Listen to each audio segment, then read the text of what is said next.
Ciao a tutti ragazzi, oggi in questo video vi voglio parlare della cappotta della Z4. La cappotta della Z4 è famosa per avere avuto parecchie problematiche, apertura, chiusura, corrosione del motorino, problemi ai pistoni di attuazione idraulica, problemi allo switch posteriore. Adesso vi voglio fare un quadro generale di cosa andrò a parlare, cioè di queste cose, e spiegarvi come è possibile risolverle.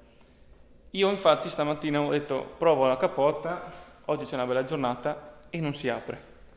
Però sono andato per esclusione perché ho detto cosa potrà mai essere. Io ho provato ad azionare il mio switch, come al solito, il famoso switch qui, si tiene premuto, si prova ad azionare e lei si apre, ovviamente. Cosa succede? Che questa macchina ha degli ingranaggi qua, un meccanismo che con due ganci che va a sbloccare qua. Una volta sbloccato la parte davanti, che sono due ganci, lei comincia tramite il motorino elettrico che mette in pressione la pompa idraulica. L'olio idraulico va ad azionare i pistoni, i due pistoni che ci sono uno per lato della cappotta e lei si apre.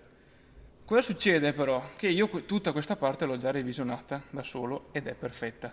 Quindi ho detto come mai oggi non si apre? Rimane solo un problema, una cosa rimane fuori, ovvero lo switch posteriore. C'è uno switch che pochi sanno dell'esistenza, che sinceramente ha una funzionalità piuttosto stupida, ma può causare proprio la non funzione della cappotta. Questo switch è collegato qua. Adesso magari per tanti quelle informazioni che sto dicendo sono cose ovvie. Qui c'è uno switch che praticamente quando noi teniamo abbassato la paratia qua, la famosa paratia qua che ti fa guadagnare quei 10 cm, quindi neanche 10 cm di altezza, azionandolo ovviamente da qua, azionandolo dalle alette, questo switch diciamo può creare problemi.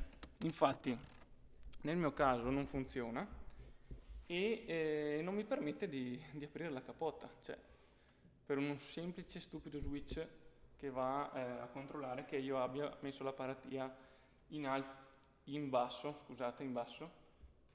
Cosa serve questo switch? Perché se per caso io mi dimentico la paratia in alto per guadagnare quei pochi centimetri, la cappotta, quando andiamo a retrarla, torna in posizione ma ha, diciamo, la paratia sotto che ostruisce il passaggio. E quindi la macchina, per sapere insomma che questa paratia andrebbe a ostruire il movimento della cappotta, BMW ha messo questo switch di sicurezza che però in realtà crea solo problemi. Allora io cosa andrò a fare adesso? Andrò a vedere intanto che problemi ha questo switch, o lo bypasserò e so che dovrò bloccare anche questa, che è la soluzione un po' più grezza, però quella che mi piace meno, oppure lo sistemerò o lo sostituirò mettendolo insomma nella sua normale funzione, che è quello che vorrei fare. Niente, adesso non vi farò vedere video per video su come fare, come funziona la procedura di sistemazione della cappotta, cosa che ho già fatto, perché è una procedura piuttosto lunga e impegnativa e ci vuole un po' di manualità. E al tempo, quando l'ho fatta, non facevo neanche video, però se avete problemi, avete bisogno di consigli, scrivetemi che io vi do tranquillamente dei consigli su come farlo, perché insomma l'ho già fatto e ho un'idea di come si fa. E niente ragazzi, tornando a noi, il discorso motorino, i pistoni idraulici sono qua sotto, qui c'è anche il motorino come vi dicevo l'ho ricollocato, perché l'ho collocato nel baule, però in un'altra posizione. Infatti qua è all'asciutto, il motorino è nuovo, la pompa vedete è un pelino arrugginita, è un po' corrosa, ma è solo una parte esterna, ma non influisce sulle prestazioni, anzi la pompa era perfetta. Il motorino invece era completamente arrugginito e infatti ho dovuto sostituirlo.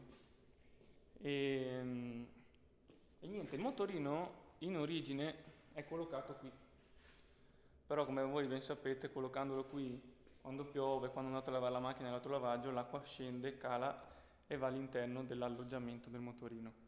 L'alloggiamento del motorino l'hanno creato in una sorta di box di plastica impermeabile che però quando comincia a entrargli l'acqua diventa una vasca da bagno per il motorino elettrico. E quindi niente, quindi si va a rompere. Succede proprio questo, che va a lavorare a bagno d'acqua e si arrugginisce e quindi lui non smette di lavorare. Giustamente è stato un progetto un po' assurdo. L'altra problematica qual è? Che qua sotto ci sono degli scoli. Qua ci sono degli scoli. Vi linko semmai nella descrizione è un video di un mio caro amico, che anche lui è proprietario della Z4, che spiega bene questa cosa, su come togliere gli scoli. Questi filtrini, diciamo, sono dei filtrini dello scolo che però si intasano. Intasandosi ovviamente tutta questa vasca va a riempirsi d'acqua e poi succede quello che vi ho spiegato poco fa. Ecco, detto questo, niente, ora adesso mi metterò all'opera, perché oggi c'è una bella giornata e voglio andare a farmi un giro e mi metterò a sistemare questo switch. Allora, mi sono munito di torcia, perché qui non si vede niente. Ho una novità, cioè un aggiornamento riguardo la cappotta. Questa astina l'ho trovata qua dentro, quindi date un occhio se per caso anche voi l'avete persa, perché è semplicemente un gancetto di metallo, ma veramente fragile, che può staccarsi. Adesso cambiare lo switch per questo mi sembra un po' esagerato, anche perché ho chiesto in BMW cosa costa, costano 30-40 euro sinceramente. Se riesco a ripararlo preferisco. Ora andrò a smontare qua lo switch famoso che vi dicevo prima. Lo switch in questione è questo.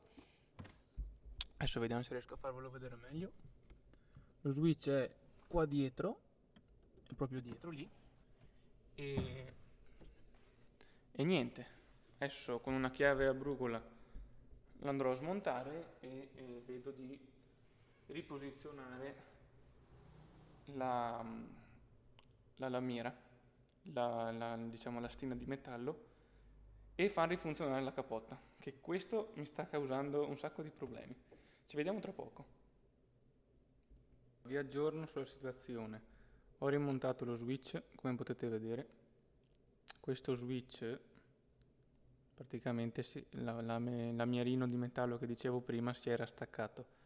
Quando io tiro giù la paratia, questo switch fa così, come vedete va a premersi, dà il consenso insomma di azionare il motorino. Nel mio caso ovviamente essendosi staccata questa lamierina, che è molto sottile come vedete, si era staccata e quindi non c'era questo consenso. Bene, adesso che l'ho reinstallato andiamo a rimontare il tutto e poi proviamo la cappotta. Bene, switch sostituito, andiamo a provare la cappotta.